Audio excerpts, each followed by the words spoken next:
It's Mac. Welcome back. Episode 25 of Icebreaker. AJ, how was your week? My week was good, Mac. I appreciate your mustache. It looks great. Yes, and we'll get more into the mustaches in a bit. But thank you for noticing. And I noticed a little bit something above your upper lip as Oh, well. it's not growing in very fast at all. We'll talk about that in a bit. Before we get going, I just want to say episode 25 of Icebreaker is presented by Pembina Source for Sports, 2077 Pembina Highway. It's sourceforsports.ca, and they know their stuff, now offering a variety of contactless service options to get you in your gear. So check them out. And yeah, what a week. What a week it was. Super warm here. Here in Winnipeg, yeah, but I don't think that's going to last. Shout out anybody who's listening in like Saskatchewan and Alberta who legitimately got dumped on.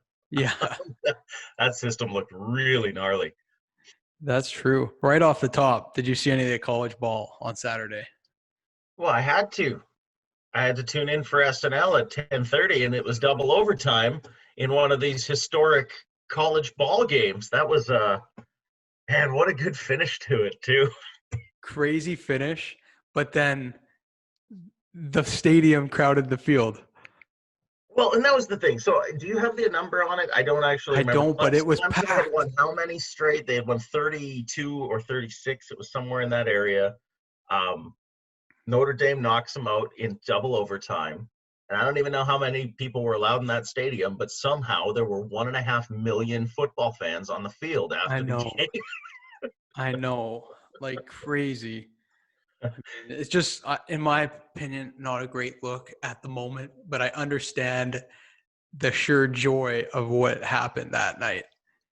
Yeah, absolutely. And you know what? If you ever get a chance, I don't know if you can find it on YouTube, but the announcer made one very sly reference to it. They were laughing kind of at the crowd and they said, "Boy, that's a celebration on the field." And one of the announcers went, "I don't know, a lot of social distancing." And they kind of, what do you say? He Yeah. acknowledged it. But Yeah. No. And you're right. SNL, I was tuning in as well because it was going to be a big SNL and it was border security. Border security was on. that was the thing. And that, you know what? I think that united Canada because it depended where you were watching. If you were watching on NBC, that's where the football game was. Okay. If you're right, if you turn it on global, Canada got a rerun of border security. I can only imagine what they were scrambling to do at global. Yes. God, this football game's still going. I don't know, man. Throw on a border security. And did you see the part where they took away the guy's eggs? That was where I Yes. tuned in. Yes. I did. I did. And it united Canada even more than the states was united over an election. We all got to see that poor sucker lose their eggs that they His tried to eggs and his sausage. gone. Don't bring that into the country if you're ever coming here. Too funny. You watch any of the football today? I watched a lot of the football today. It's weird. Normally, I'm only watching Cincy games, but because they had the bye week, I got to check out more than a few games. Um, Really had my eye on the Steelers and the Cowboys. That was such a fun game to watch. Everybody thought the Steelers, who are undefeated, were just going to blow out these whatever backup team of the Cowboys they're putting out there right now. And what was that quarterback's name? I'm not going to remember his name. He's a fourth stringer, but he was really fun to watch. It was a really close game. I have the name right on the tip of my tongue too, but It's a as we Garrett. pardon? It's a Garrett. I remember his last name's Garrett because they kept making the reference to Garrett the Right. coach and Garrett the quarterback. Before we get going, Yeah. uh, the Pittsburgh Steelers, like you said, are undefeated, and you had mentioned your Bengals. Well, that is a matchup next week, and I'm going to go ahead and say for this week's Manitoba Building Trades hot take that the Pittsburgh Steelers' undefeated record will be no more after they play Joe Burrow and the Bengals next week. Oh my! Don't toy with my emotions like that. I'm Here, going for it. here's why I like your confidence, but here's why I don't like that hot take. If you've been listening to this podcast, you'll know that we are rotten on the hot takes, and I really want the Bengals to win that game. So you picking them puts them to jeopardy. But that's a strong pick just because Joe Burrow and the team seem to be meshing right now on the Bengals, right? So, Well, and they got an extra week of practice. and I don't know if anybody was watching that Steelers game, but Ben Roethlisberger came up a little gimpy on his knee too. So Things are we'll lining see. up. Manitoba Building Trades hot take. It's not just any project, it's the opportunity of a lifetime. It's about building something great for Manitoba. That's why you turn to the talent and craftsmanship of Manitoba's expert tradespeople. Manitoba Building Trades is Manitoba's unionized construction industry. Productive labor is our business. With over 10,000 skilled trade professionals, we build what others can only imagine. Visit mbtrades.ca and come build with us. So we will see if we get this one to pay off, and we will know next week by the time we record. Yes. Yes, absolutely. We're going to need a chalkboard up in the background there. Well, we don't need a chalkboard. It's just 0 for 6. Ofer. Well, it only needs the one word. I like that. 0 for. Hey, NBA announced a 72-game schedule. Do you think they're going to fit all 72 games in? I saw that they're starting like 3 days before Christmas. Mm-hmm. I guess they can fit all 72 games in. Why would they announce that? But yeah, I mean, I think the break that these guys have is super short. Could you imagine, though, and this is maybe acting a little bit greedy, but coming up around Christmas time, all of a sudden we're going to have Christmas NBA and Boxing Day World Juniors. I know. We're It's going going to to have be. that abundance of sports to watch again. You remember that week that everything came back and we Yeah. didn't know what to do? It's going to be like that again. Yeah, we're completely overloaded our senses, but still, that could be the case right around Christmas if the NBA gets it off the ground. Which, I mean, I like watching basketball. I don't know about you, but I feel like it just ended. Oh, it did. It very much did. It did. Yeah, no, for sure. Um, we were talking before the show, and we were not even before the show, like during the week, and we said, should we do and fundraise for Movember? I We want want to to I grow. want to stop you there, Mac, actually, because I feel like I really got suckered into this. I feel like I got talked into growing this mustache. So I'm actually looking up the text right now. You said, should we do a Movember? And I said, I don't think so. And you said, yeah, let's do it. The text message Yeah, that was there you going go. through. And so, but yeah, we both are now growing mustaches. And do you want to take over from here? We're going to have a little bit of a challenge going on. Yeah, so first and foremost, we're growing mustaches and raising awareness and hopefully some money for men's mental health and awareness around that. And you can donate. There will be a QR code in the video. And then also on our social channels, there'll be a link to donate. If you're so inclined, we would really appreciate that.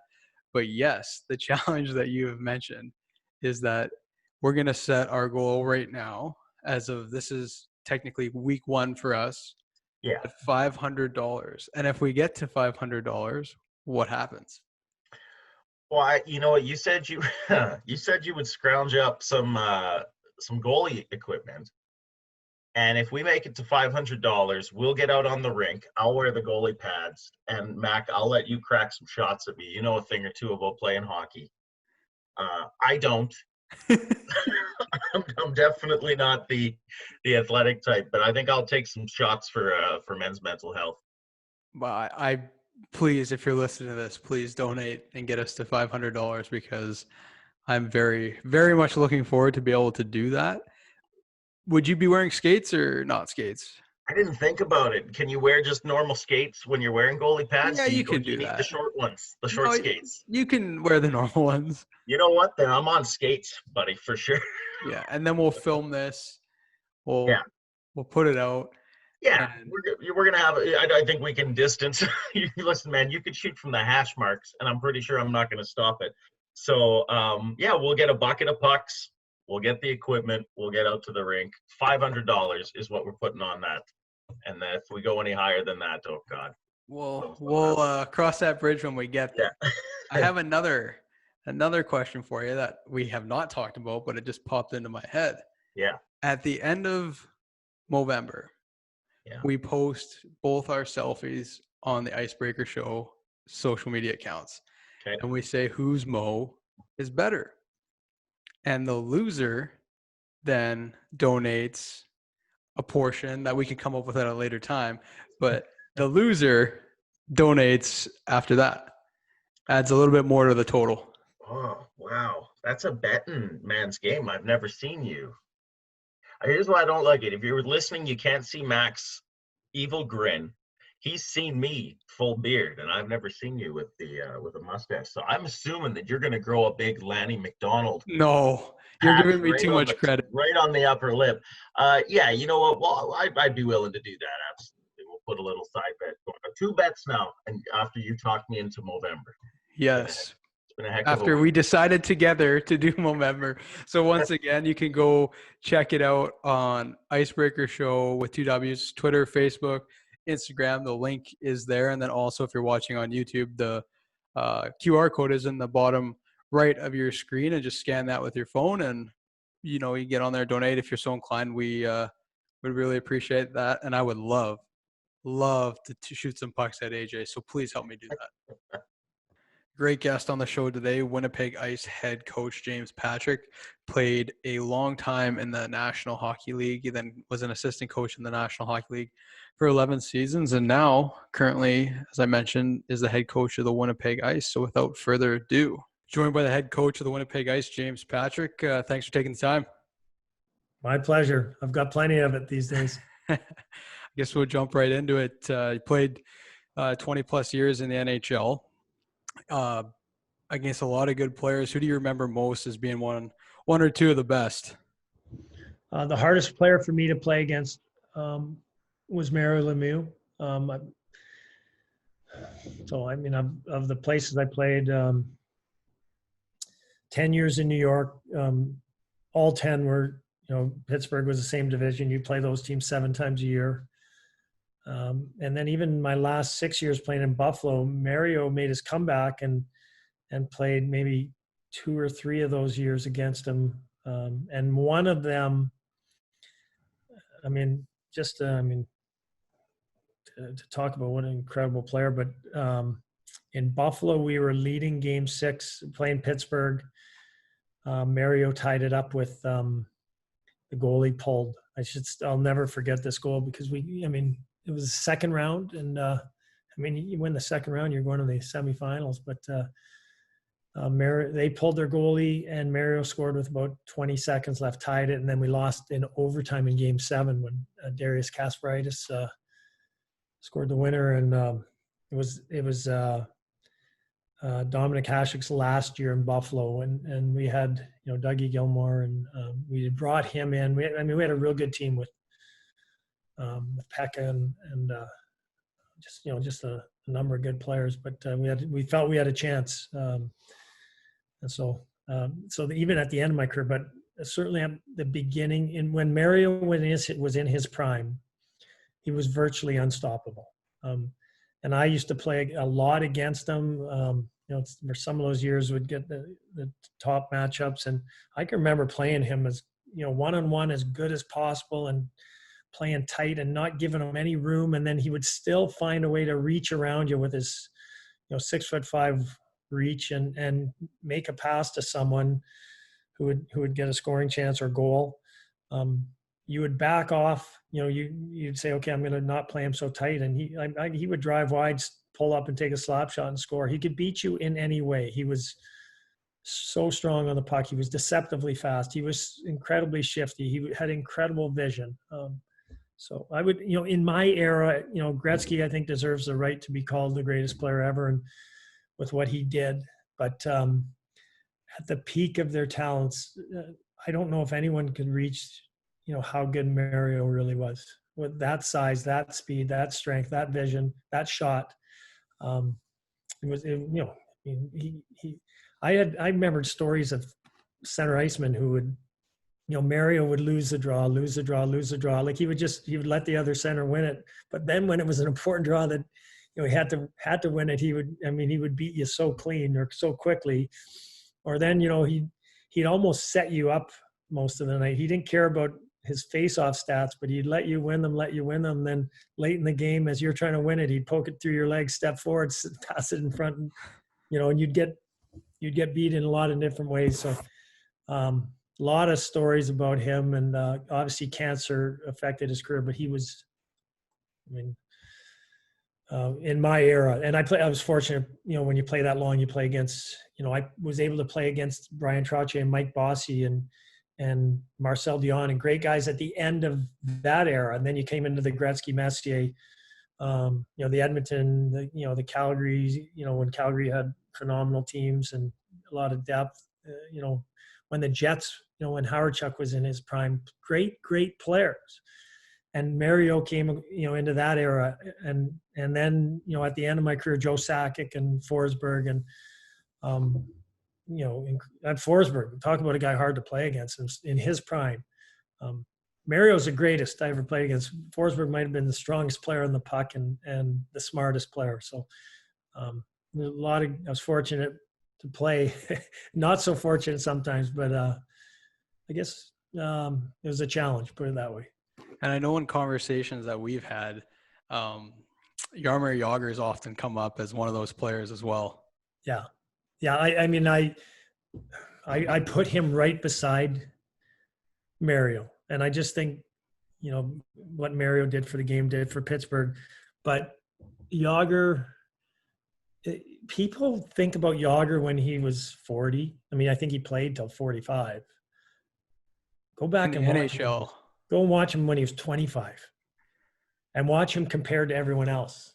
He was a 235-pound man who could skate and had incredible hands,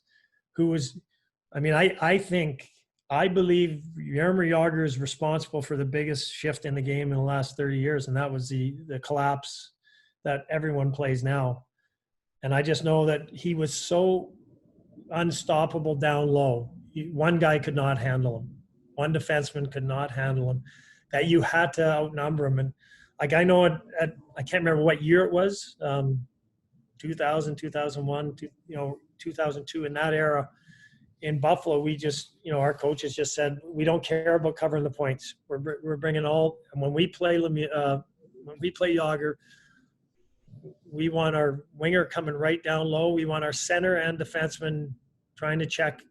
You couldn't, he would just turn his back on you and play keep away. So you needed two guys to try and get off his puck and off his stick. And then he, was good enough that he could make plays to find the open guy. But we, I'm not saying we were the first team, because a lot of teams just started collapsing, and that kind of defense is the way most teams defend nowadays. But so he is, for me, he's probably like 1B next to Mario as the hardest player I ever played against.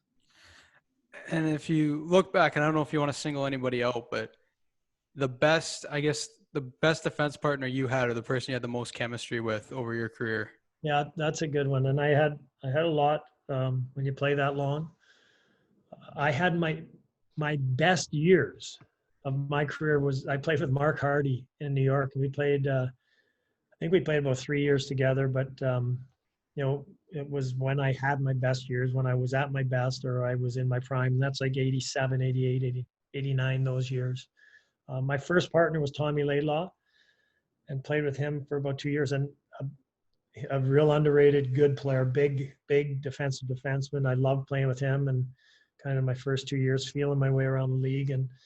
And Tommy got traded to LA, and Mark Hardy ended up coming back at one point. But and we just found real good chemistry, and a guy who could skate, who competed, who had some bite to his game, but he let me play a real offensive game and jump up a lot. So at that point in my career, he was the perfect partner for me. When I was, I would say I was in my prime, and I was one of our top players, and played a lot more offensive. Later in my career, I ended up playing with Trent Yanni in Calgary for about 3 years, and we really played well off each other. We were different players. I was, by that point in my career, I was more of a defensive defenseman. And then at the end of my career in Buffalo, I played my first 2 years with Jason Woolley, and real smart player, underrated as well. Went to the finals, lost to Dallas in triple overtime in Game 6 to lose the Stanley Cup. But Jason had a real good year. He scored the overtime winner in Game 1 in the finals, and he was a good player too. So those are probably the guys I played the most with. And then I will say this, what eventually led me into coaching, my last certainly my last 4 years in Buffalo, I was there as a veteran depth, experienced type of player, and I played with young defensemen. I ended up playing with at times with like Jay McKee, a young defenseman, Brian Campbell, in his first 2 years, Dimitri Kalinin and Henrik Tallender. Played with four young defensemen starting out their career who all went on to having real good careers. But I played a fair bit with Brian Campbell. Loved playing with. He was such a good young player who wanted to learn. He had real good skills. Had to learn how to play defense and but could skate. Loved, and I was 40 years old and he loved skating the puck. So at that point I could get him the puck with when he was open and just tell him to go and he was a young player who after every shift we played, he wanted to know if he should have done something different or could he have done this, or we would talk about the different situations. So it really was it became a real mentorship role for me, and that led into when I finished playing, got a job as a coach with the Sabres. Before we get into the coaching, I just want to ask, as a kid from Winnipeg, and then you find yourself playing at a Madison Square Garden. Do you remember your first game there, and what did that feel like? Believe it or not, I don't. I remember the era or the time. Or the year. Yes, I remember all of that. I remember my first game on the road. So my first game in the NHL was in Minnesota. And I still remember that game. I remember we lost. I remember Nicky Fotiu set me up wide open, and I shot it right in the goalie's stomach, like fairly late in the game. But that I had a real good scoring chance to tie the game. I remember my second game was in Winnipeg, and we won in overtime. And obviously growing up here, like that was something I will never forget. And then we went on the West Coast trip and came back. Probably my 6th, 7th game was in New York at Madison Square Garden. So I'll certainly remember when it was. I remember the guys on the team. I remember the feeling in the rink. I remember the players on, Ulf Mill or Anders Hedberg and Pierre LaRouche.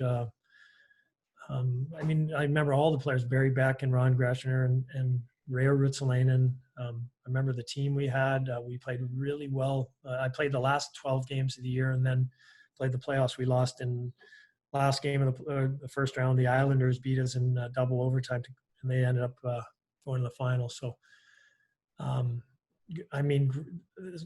real good memories. I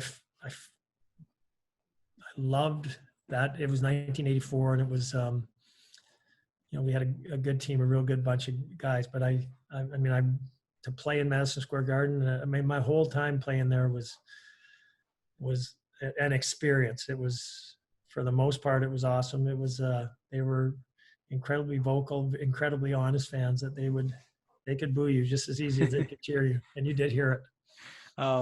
Get into the coaching aspect now. Obviously, it was a quick transition from playing to coaching.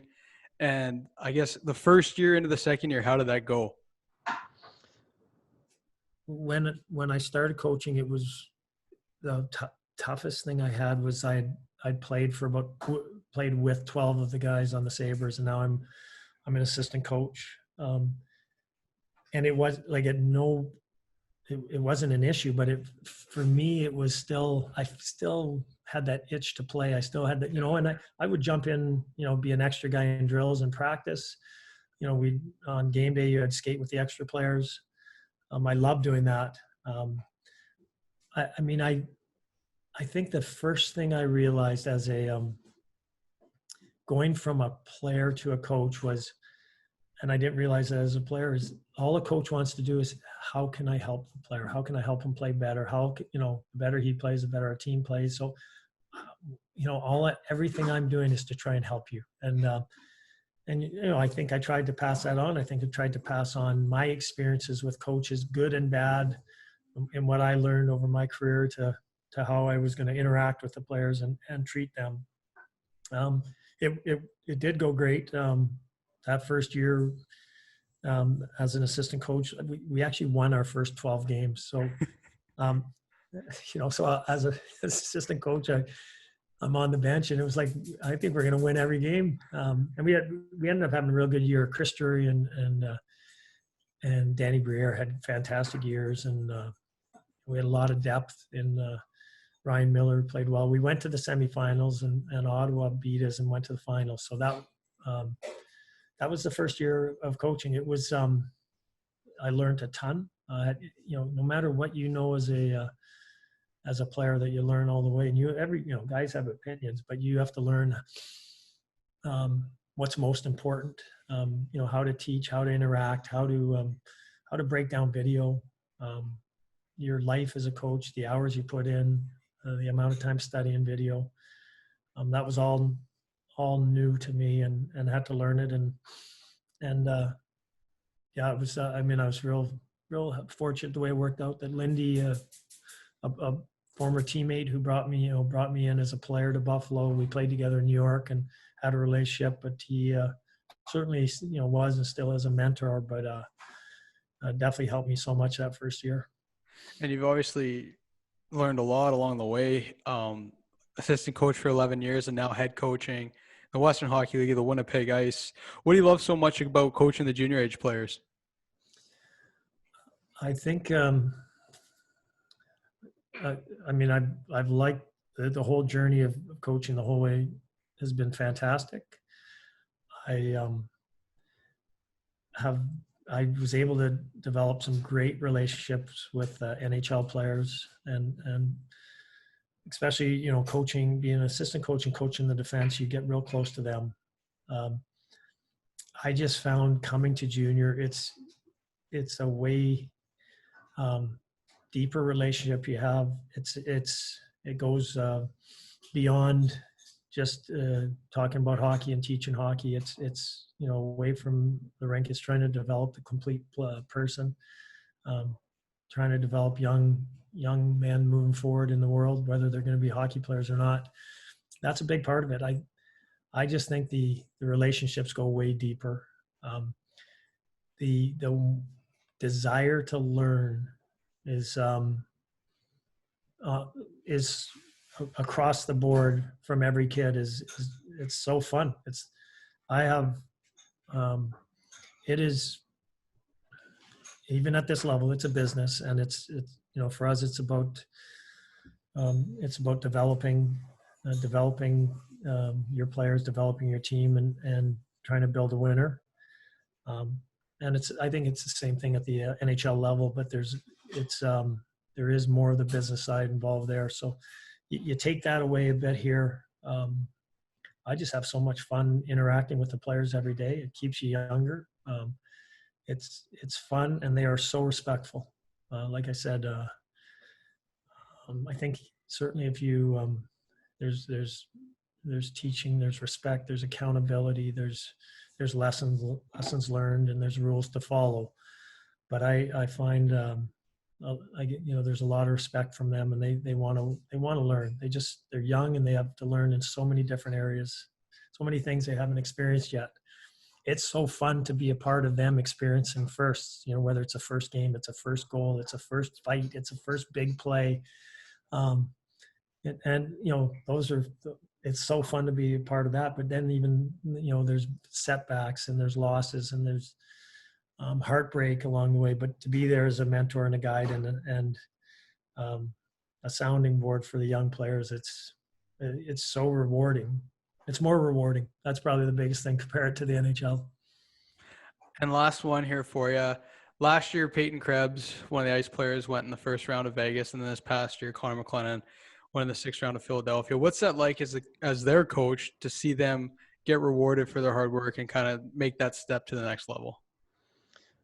You know what? It's first of all, it's something you're real proud of, because you've seen the work that they've put in. And it's not just them; it's their family and their support group and their teammates that are all have been a part of this. So certainly in both cases, how hard they've worked and how much this is part of their dream. And so when you do see you see their name picked, I mean, I just feel immense pride, pride, excitement, and real interest, looking to see where they're going to be, down the line. So certainly with Peyton, a special kid and a special player he's going to be connected to our organization for years to come with the impact that he's had as far as leadership and culture and work ethic um, and one of the guys who came right after him and I think learned from him was Connor McLennan, but also they last 2 years of junior they played a fair bit together. They had great chemistry out there, and unfortunately I look back at Connor the year he was having last year. I thought the month before he got hurt, he was our best player and one of the best in the league, and ended up breaking his collarbone and missing the rest of the season. He was coming back the game after the league we got shut down because of COVID. I even think of what could have been because of the level he was playing. I just think he was. And I've talked to numerous scouts who thought the same thing. They said, if he would have played the second half of the year, we would have probably have pegged him a lot higher. Nonetheless, whether you get drafted in the second round or the sixth round, it's not going to make you a better player or not. You're still going to have to go out and improve and earn it. And I think, that goes for Connor. Like he's at a level right now in his career, but I'm expecting big things with him over the next 2 years. And, he's going to be a real part of the leadership group for us and the success that we're going to have. He's going to be one of the main guys driving that. And he wants to get better. We want him to get better. And we're both working towards that. So, but again, was real happy and relieved when he did get picked. And I know what he was going through and what the family goes through. And I think, moving forward, we're going to have a lot more kids.